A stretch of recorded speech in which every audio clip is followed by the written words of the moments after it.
Hello everyone, welcome to my channel Study with Notes. I am your educator Khushi and today we will discuss about Information Commission. Information Commission दो type की होती हैं. The first is the central information commission and the second is state information commission. आज की video में हम इन दोनों information commissions को कवर करेंगे और साथ ही साथ इन दोनों इंफॉर्मेशन कमीशंस की, that means central information commission and state information commission, दोनों की हम पावर्स एंड फंक्शंस को कंप्लीट करेंगे. अब देखो, जो स्टेट इंफॉर्मेशन कमीशन है उसको पढ़ने से पहले हम करेंगे सेंट्रल इंफॉर्मेशन कमीशन को. सेंट्रल इंफॉर्मेशन कमीशन क्या कहती है, इसमें 3 सेक्शंस को कवर किया गया है. Section number 12, section number 13 and section number 14. 3 sections आते हैं सेंट्रल इंफॉर्मेशन कमीशन में. सबसे फर्स्ट हम करते हैं सेक्शन 12. सेक्शन 12 क्या कहता है, चीफ इंफॉर्मेशन कमिश्नर. एक चीफ इंफॉर्मेशन कमिश्नर होता है सेंट्रल इंफॉर्मेशन कमीशन में, और उस चीफ इंफॉर्मेशन कमिश्नर की क्या उसकी पावर होती है, क्या उसकी ड्यूटी है, as same to the chief election commissioner. जिस तरह से हमारा चीफ इलेक्शन कमिश्नर होता है, सेम वही वैसे ही पोस्ट पे कौन होगा, चीफ इंफॉर्मेशन कमिश्नर होगा. उसके बाद जो हमारी सेंट्रल इंफॉर्मेशन कमीशन है उसमें 10 तरह के 10 लोग होंगे जिसे हम बोलेंगे सेंट्रल इंफॉर्मेशन कमिश्नर. ये चीफ थे और ये सेंट्रल है. ठीक है, सेंट्रल इंफॉर्मेशन कमिश्नर कितने होंगे, 10 होंगे, और ये किसके बराबर होंगे, as same as the election commissioner. ये जैसे कि हमारे इलेक्शन कमिश्नर्स होते हैं, उन्हीं की तरह ही ये 10 हमारे सेंट्रल इंफॉर्मेशन कमिश्नर होंगे.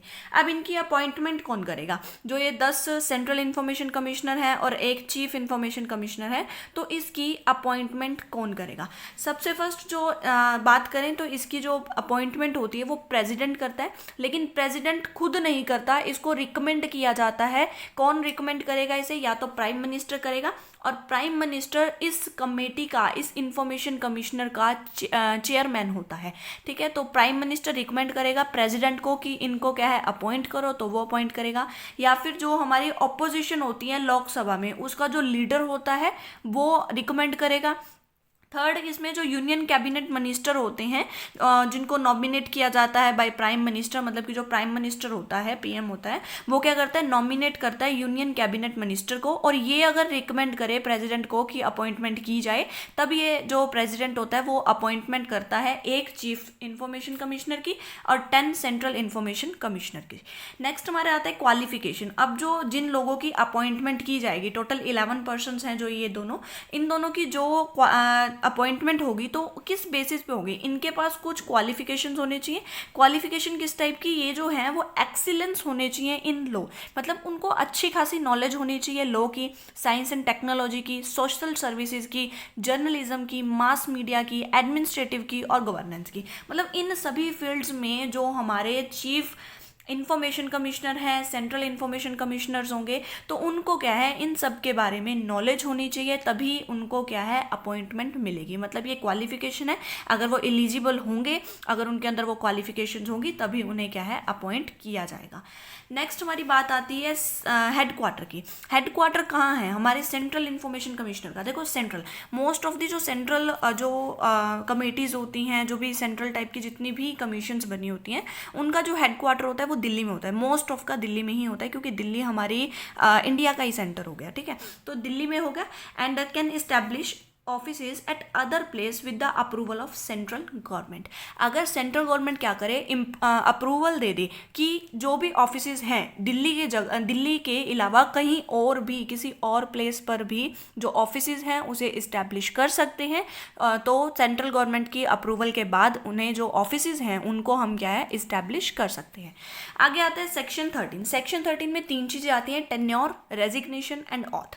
टेन्योर क्या होता है कि एक जो व्यक्ति जिसको हमने अपॉइंट किया है, जैसे हमने चीफ इंफॉर्मेशन कमिश्नर को अपॉइंट किया, 10 सेंट्रल इंफॉर्मेशन कमिश्नर को अपॉइंट किया, तो ये जो जितने भी लोगों को हमने, जितने भी कमिश्नर्स को हमने अपॉइंट किया है, तो उनका टेन्योर क्या होगा. टेन्योर मीन्स कार्यकाल, मतलब कि वो कितने टाइम तक जॉब करेंगे. तो इसमें 2 कंडीशंस है, दैट मीन्स वो 5 साल तक, मैक्सिमम 5 ईयर्स तक उन्हें जॉब करनी है, या फिर वो 65 ईयर्स तक, उनकी एज की 65 ईयर्स तक क्या है वो जॉब करेंगे. लेकिन इसमें एक कंडीशन आती है कि which ever is less. Which ever is less का मतलब यहाँ पर ये है कि अगर आप काम कर रहे हो 5 सालों से तो आपको हटा दिया जाएगा, चाहे आपकी एज पूरी हुई है 65 तक या नहीं।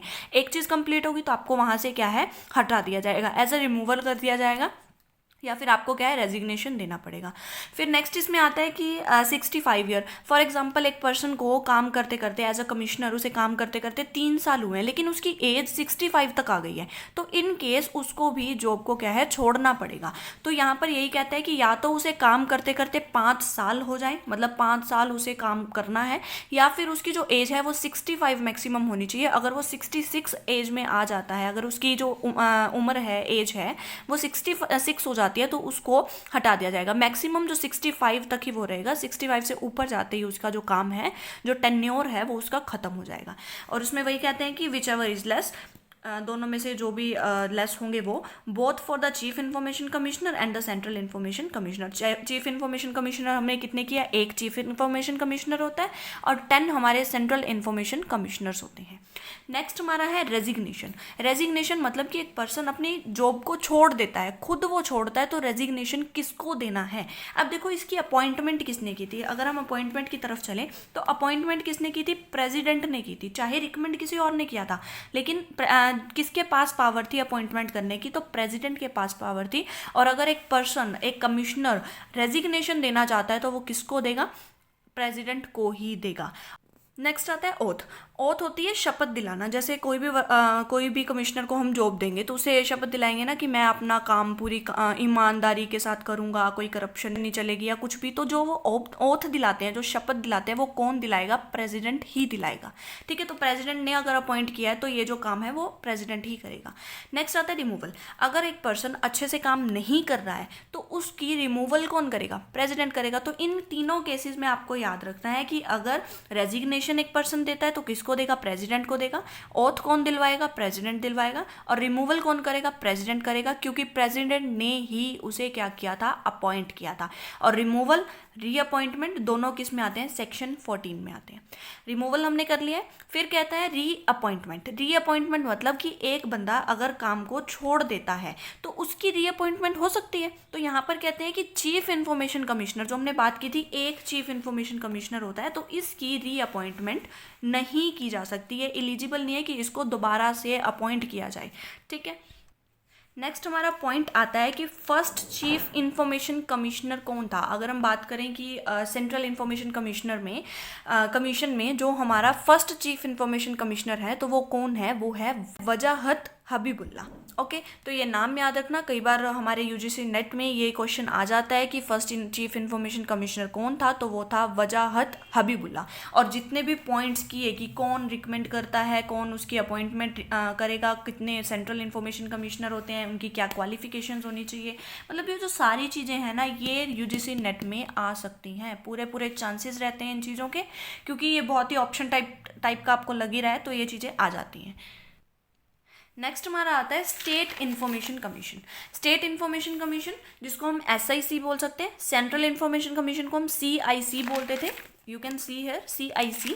एंड अगर हम स्टेट इन्फॉर्मेशन कमीशन की बात करें तो ये है SIC। इसके अंदर भी हमारे टोटल 3 सेक्शंस आते हैं, जिसको हम सेक्शन 15, सेक्शन 16 एंड सेक्शन 17 के अंदर लेंगे। और हमारी जो सेंट्रल इन्फॉर्मेशन कमीशन थी उसमें कौन से आ रहे थे, सेक्शन 12, 13 एंड 14 3 थे, इसमें 15, 16 और 17 इसमें भी 3 है। अब यहाँ पर बात करें तो इसमें भी एक स्टेट चीफ इन्फॉर्मेशन कमिश्नर होगा, लेकिन वहाँ पर क्या था, चीफ इन्फॉर्मेशन कमीशन था, लेकिन यहाँ पर आगे लग गया है स्टेट, क्योंकि हम स्टेट इन्फॉर्मेशन कमीशन की बात करें तो यहाँ पर एक कौन होगा, स्टेट इन्फॉर्मेशन कमिश्नर होगा, और 10 स्टेट इन्फॉर्मेशन कमिश्नर होंगे। जो हमने यहाँ पर 10 सेंट्रल इन्फॉर्मेशन कमिश्नर किए थे, वैसे हम यहाँ पर 10 स्टेट इन्फॉर्मेशन कमिश्नर होंगे। ठीक है, यहाँ पर देखो अब इनकी अपॉइंटमेंट कौन करेगा। आप लोग वीडियो पॉज करके मुझे बताओ कि जो हमारा सेंट्रल इन्फॉर्मेशन कमिश्नर मैंने आपको बताया, तो उसको उसमें अपॉइंटमेंट कौन करता था, और यहाँ की अपॉइंटमेंट मैं आपको बता देती हूँ, यहाँ की अपॉइंटमेंट कौन करेगा, गवर्नर करेगा। ठीक है, तो अब यहाँ पर किसकी रिकमेंडेशन से करेगा, चीफ मिनिस्टर, सीएम बोलेगा उसे कि इस पर्सन को क्या अपॉइंटमेंट की जाए, तो वो क्या करेगा, अपॉइंटमेंट करेगा। कौन करेगा, गवर्नर करेगा। अब किस नेक्स्ट यहाँ पे आता है leader of opposition in the state legislative assembly. State legislative assembly की ऑपोजिशन का जो लीडर होता है, अगर वो रिकमेंड करे गवर्नर को कि अपॉइंटमेंट की जाए, तो वो करेगा। लास्ट इसमें आता है cabinet minister, nominated by chief minister. CM क्या करे, नॉमिनेट करे कुछ कैबिनेट मिनिस्टर्स को, और उन कैबिनेट मिनिस्टर जो होते हैं, जो वो कैबिनेट मिनिस्टर्स होते हैं, वो अगर रिकमेंड करें गवर्नर को कि इन कुछ लोगों को क्या है अपॉइंटमेंट करो इंफॉर्मेशन कमिश्नर की पोस्ट पे, तो वो क्या करेगा, गवर्नर अपॉइंटमेंट करेगा। नेक्स्ट इसमें अगर बात करें हेडक्वार्टर, सेंट्रल इंफॉर्मेशन कमीशन का कहाँ था, दिल्ली में था। स्टेट इंफॉर्मेशन कमिश्नर का कहाँ होगा, ये हमारा होगा इन ईच स्टेट। मतलब कि स्टेट है ना, स्टेट इंफॉर्मेशन कमिश्नर, मतलब हर एक स्टेट में क्या होगा, हमारा जो हेडक्वार्टर होगा स्टेट इंफॉर्मेशन कमीशन का। और यहाँ पे क्या कहा गया, in the state and can establish office at other state with the approval of state government. State government की अप्रूवल के साथ किसी अनदर स्टेट में भी जो ऑफिस है उसको इस्टेब्लिश किया जा सकता है। सीधी सी बात, जो हेडक्वार्टर है वो ईच स्टेट में होगा, और उसके बाद अगर स्टेट गवर्नमेंट अप्रूवल दे देती है तो हम क्या है, ऑफिस को किसी अनदर स्टेट में भी इस्टेब्लिश कर सकते हैं। नेक्स्ट इसमें आता है टेन्योर। टेन्योर मैं आपको पहले बता चुकी हूँ। टेन्योर इसमें 5 ईयर एंड 65 ईयर्स, दोनों कमीशन में, सेंट्रल और स्टेट दोनों में ही टेन्योर सेम रहेगा, विच एवर इज लेस। इन दोनों में से जो टाइम पीरियड पहले कंप्लीट हो जाएगा उसके अकॉर्डिंग उस पर्सन का क्या है, काम खत्म हो जाएगा। नेक्स्ट आता है रेजिग्नेशन। उसमें रेजिग्नेशन उस पर्सन को देंगे जो हमें अपॉइंट करता है। यहाँ पर हमें अपॉइंट कौन कर रहा है, गवर्नर कर रहा है, तो रेजिग्नेशन किसको देंगे, गवर्नर को ही देंगे, किसी और पर्सन को नहीं दे सकते। ऑथ हमें कौन दिलवाएगा, गवर्नर दिलवाएगा। रिमूवल कौन करेगा, गवर्नर करेगा under article 17। But orders are passed by president, that is most important concept. देखो, जो सेंट्रल इंफॉर्मेशन कमीशन होता है उसमें हमें रिमूवल कौन करता है, प्रेसिडेंट करता है। लेकिन स्टेट इंफॉर्मेशन कमीशन में क्या होगा, जो रिमूवल होगा वो गवर्नर करेगा, लेकिन जो ऑर्डर कौन पास करेगा, प्रेसिडेंट पास करेगा कि इस पर्सन को एज अ जो कमिश्नर जिसे हमने पोस्ट दी हुई है उसको क्या है, रिमूव कर दो। तो वो जो प्रेसिडेंट होगा वो ऑर्डर पास करेगा और गवर्नर उस पर्सन की क्या है, रिमूवल कर देगा।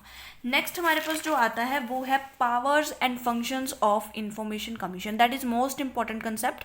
और हमने देखो दो तरह की इंफॉर्मेशन कमीशन की, central information commission and state information commission. ये दोनों को ही लेके है, जो ये पावर और फंक्शंस हम कर रहे हैं या उनके क्या काम है, तो ये जो चीज़ें हम आगे पॉइंट्स करेंगे ये दोनों के केसेस में, स्टेट में भी और सेंट्रल में भी। तो ये चीज़ हम करते हैं। ड्यूटी बनती है किसकी, सेंट्रल इंफॉर्मेशन कमीशन की और स्टेट इंफॉर्मेशन कमीशन की, जब भी एक कंप्लेंट रिसीव्ड होती है फ्रॉम एनी पर्सन। अब कंप्लेंट किस टाइप की हो सकती है, द फर्स्ट मीन क्या कहते हैं, एक public information officer and assistant public information officer. इसकी पहले की वीडियोस में मैं आपको बता दूं, मैंने आपको बताया था PIO कौन होता है और APIO कौन होता है। अब यहाँ पर इनकी फुल फॉर्म्स यूज की गई हैं, public information officer PIO and assistant public information officer APIO। तो इनको आई होप मुझे दोबारा बताने की ज़रूरत नहीं है, अगर आपको नहीं पता तो आप मेरी पिछली वीडियो देख सकते हैं।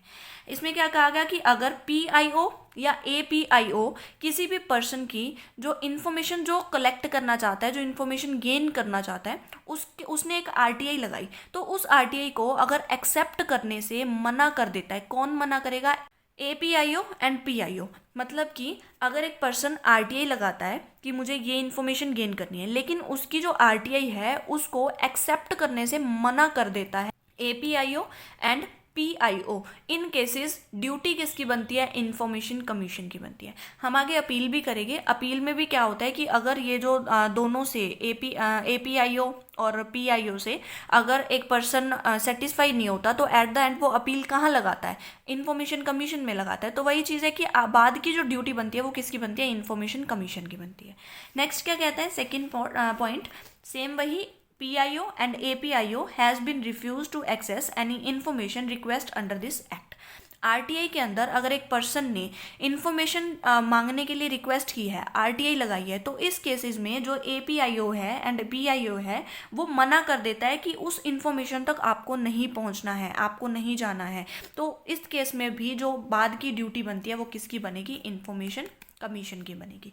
नेक्स्ट इसमें आता है when PIO and APIO has not been given response to a request within a specific time.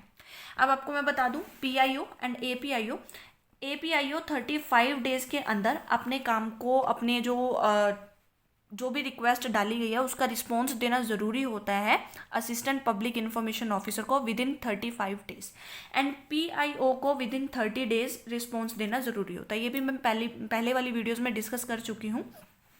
तो यहाँ पर ये कहता है कि अगर ये दोनों ही PIO एंड APIO टाइम पर रिस्पॉन्स नहीं देते, जो भी एक रिक्वेस्ट लगाई गई है तो स्पेसिफिक टाइम में रिक्वेस्ट को एक्सेप्ट नहीं करते, रिस्पॉन्स नहीं देते, तो इन केस ड्यूटी किसकी बनती है? सेंट्रल इंफॉर्मेशन कमीशन की बनती है। इसके बाद आगे करें, when the amount of fee is unreasonable charge by POI and APOI। अब अमाउंट इसमें बेसिकली कितनी होती है? बेसिकली जो इसमें अमाउंट होती है, जेन्युइन सी अमाउंट होती है 10 रुपीज़। 10 रुपीज़ अमाउंट होती है। इसमें ये कहा कि अगर PIO and APIO unreasonable amount लेते हैं, अनरीजनेबल अमाउंट मतलब कि 10 रुपये से कुछ हद तक, चलो 15, 20, 25, 30 इतना ले लें, लेकिन वो कहे मैं इस RTA को लगाने के 500 रुपये लूँगा, तो इस केस में क्या होगा? जो हम केस आगे अपील डाल सकते हैं, और इस केसेस में जो ड्यूटी बनेगी, रिस्पॉन्सिबिलिटी बनेगी, तो वो किसकी बनेगी? इंफॉर्मेशन कमीशन की बनेगी। ठीक है।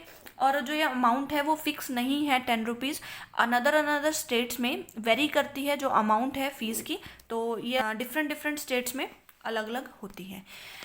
नेक्स्ट आता है, PIO and APIO has been given incomplete, incorrect, misleading and false information under this act. एक पर्सन ने क्या किया? इन्फॉर्मेशन मांगी, PIO ने या APIO ने गलत इन्फॉर्मेशन दी, इनकम्प्लीट दी, आधी अधूरी इन्फॉर्मेशन दे दी, गलत दे दी, या गुमराह कर दिया किसी व्यक्ति को, तो इन केसेस में भी रिस्पॉन्सिबिलिटी आगे किसकी बनती है? फंक्शंस किसके बनते हैं? सेंट्रल इन्फॉर्मेशन कमिश्नर या फिर स्टेट इन्फॉर्मेशन कमीशन के बनते हैं अंडर सेक्शन 18। नेक्स्ट इसमें क्या कहता है? In respect of any another matter relating to the requesting और obtaining information under this act. अब हमने इतने सारे पॉइंट्स पढ़े, फिर कहते हैं कि अदर कोई भी अनदर मैटर होता है इस चीज़ से रिलेटेड, ऐसा कुछ भी होता है तो पावर और फंक्शंस किसके पास जाते हैं? इन्फॉर्मेशन कमीशन के अंदर आते हैं। ठीक है। अब नेक्स्ट इसमें क्या कहते हैं? The central information commission and state information commission has the same power as vested in the civil court while trying a suit under the Code of Civil Procedure 1908। Code of Civil Procedure 1908 के अंदर कहता है कि जो state information commission और central information commission की power क्या होंगी? सेम होंगी, एक सिविल कोर्ट की तरह, जैसे हमारी सिविल कोर्ट की होती है। जब भी एक पर्सन सूट लगाता है, कोई केस होता है, तो उस केसेस में जो सेम पावर सिविल कोर्ट की है वही सेम पावर एक सेंट्रल इन्फॉर्मेशन कमीशन की है और स्टेट इन्फॉर्मेशन कमीशन की है। तो ये था आज का हमारा टॉपिक, जिसमें हमने किया कि क्या है powers, functions of information commission, state information commission and central information commission. ये बहुत ही इंपॉर्टेंट कंसेप्ट है, आप लोगों को करना बहुत ज़रूरी है। और इससे पहले वाली वीडियो में हमने सेक्शन 3 से सेक्शन 8 तक किया था, जो कि इंपॉर्टेंट कंसेप्ट हैं। तो आप लोग मेरी पिछली वीडियोस भी देख लेना, और आने वाली वीडियो बहुत ही जल्दी आएगी। एंड अगर आपको वीडियो पसंद आई है तो लाइक करें, चैनल को सब्सक्राइब करें, अपने दोस्तों के साथ, क्लासमेट्स के साथ शेयर करें। एग्ज़ाम्स आने वाले हैं तो तैयारी करते रहें अपनी। And thank you so much for listen me very carefully.